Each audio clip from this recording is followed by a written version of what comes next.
This slide provides an overview of CVE 2024-0762, a buffer overflow vulnerability found in Phoenix SecureCore UEFI.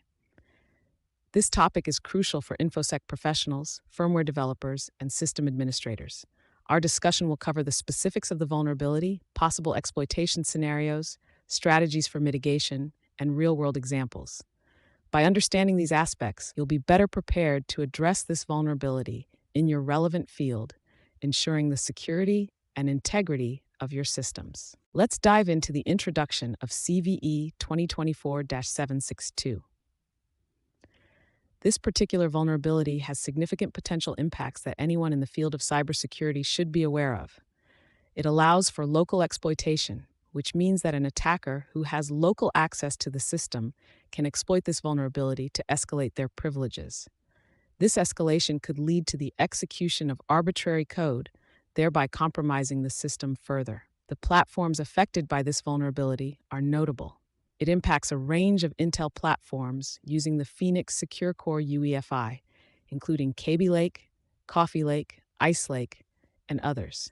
This wide range of affected systems underlines the importance of understanding and mitigating this vulnerability effectively. In the upcoming sections, we will cover the specifics of this vulnerability, including the exact nature of the buffer overflow and how it can be exploited. We'll also discuss potential mitigation strategies and real-world examples to provide a comprehensive understanding of how this threat can manifest. The current slide focuses on the description of the vulnerability, specifically identifying it as a stack buffer overflow. This issue is caused by the unsafe handling of UEFI variables, which directly impacts the getVariable UEFI service. This service is crucial as it involves the Trusted Platform Module, TPM. In certain configurations, this vulnerability can be exploited, leading to severe security implications, such as local exploitation, escalation of privileges, and execution of arbitrary code. Understanding this stack buffer overflow is critical for addressing the potential exploitation routes and mitigating its effects on affected Intel platforms. The specific involvement of TPM highlights the risk to secure storage and cryptographic functions, emphasizing the need for thorough analysis and robust countermeasures. Let's dive deeper into the analysis of CVE 2024-0762. This particular vulnerability is tied to specific firmware versions, specifically those older than 4.1.998 for Kaby Lake and 4.10562 for Coffee Lake chipsets, among others. To dissect these UEFI binaries for a detailed examination, we can utilize tools like UEFI Tool and ChipSec. UEFI Tool is effective for viewing and modifying UEFI firmware, whereas ChipSec is an extensive framework designed for analyzing and testing the low-level firmware.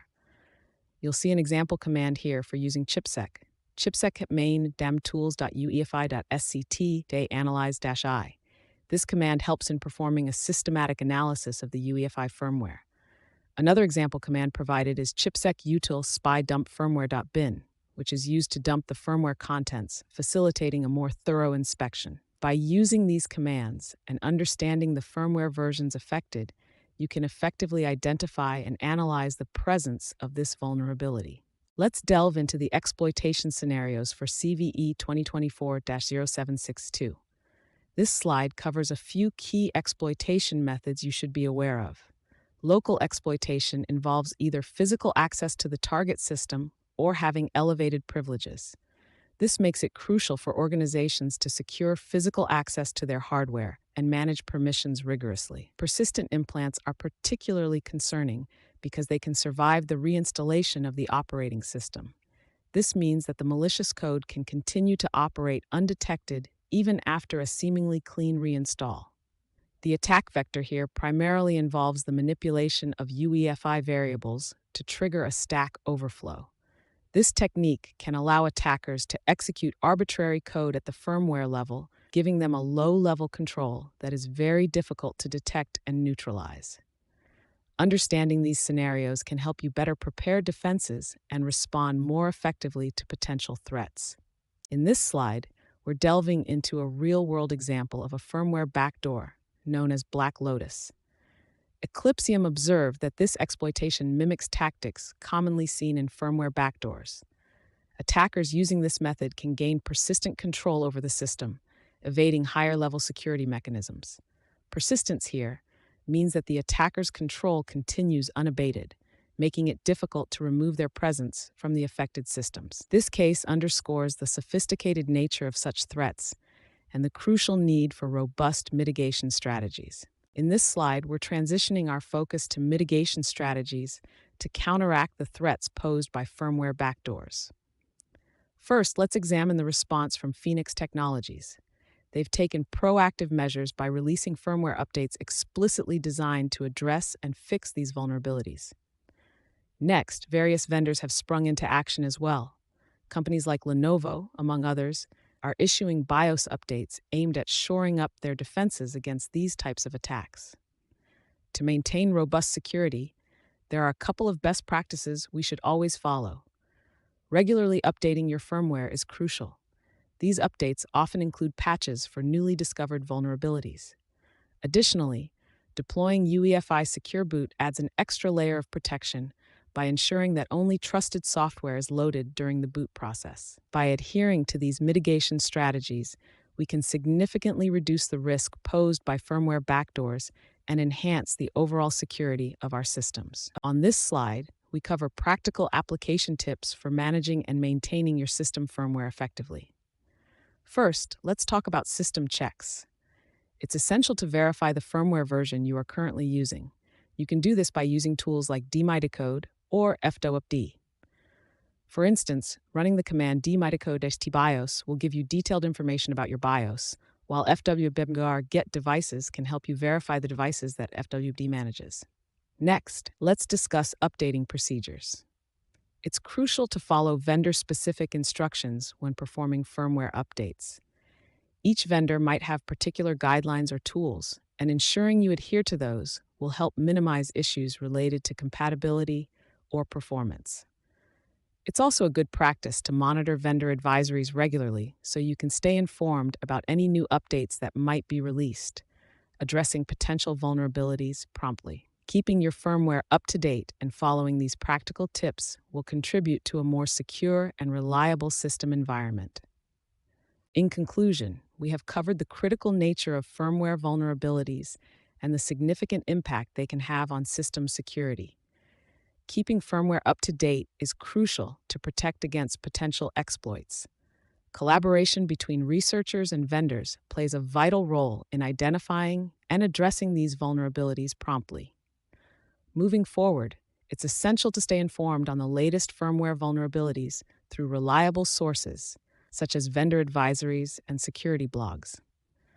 Additionally, implementing a regular audit and update routine for your firmware will help maintain a robust security posture.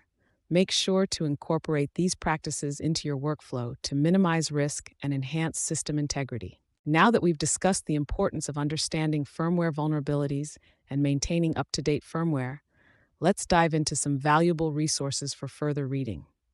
Here are a few key sources that can provide in-depth information and keep you informed about the latest developments in this area.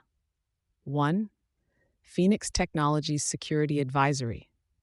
This is a crucial resource for staying updated on security advisories directly from one of the leading firmware providers. Regularly reviewing their advisories will help you stay ahead of potential threats. 2. Eclipsium Blog Post. The Eclipsium blog is a rich source of information and analysis on firmware security. It offers insights from industry experts that can help deepen your understanding of current vulnerabilities and mitigation strategies. 3. NVD Link. The National Vulnerability Database is an essential tool for finding detailed information on firmware vulnerabilities. It provides standardized information and continuous updates on known vulnerabilities, which is invaluable for planning your security measures. These references are critical for anyone serious about securing their firmware environments. Make sure to explore these resources regularly to enhance your knowledge and protect your systems effectively. Thank you. I hope you found the content to be informative and engaging. If you did, please consider leaving a like to show your appreciation. Don't forget to comment below with any thoughts or questions you might have. Your feedback is valuable. Make sure to subscribe to the channel to stay updated with the latest content. Lastly, feel free to share this with your friends and colleagues who might benefit from the information provided.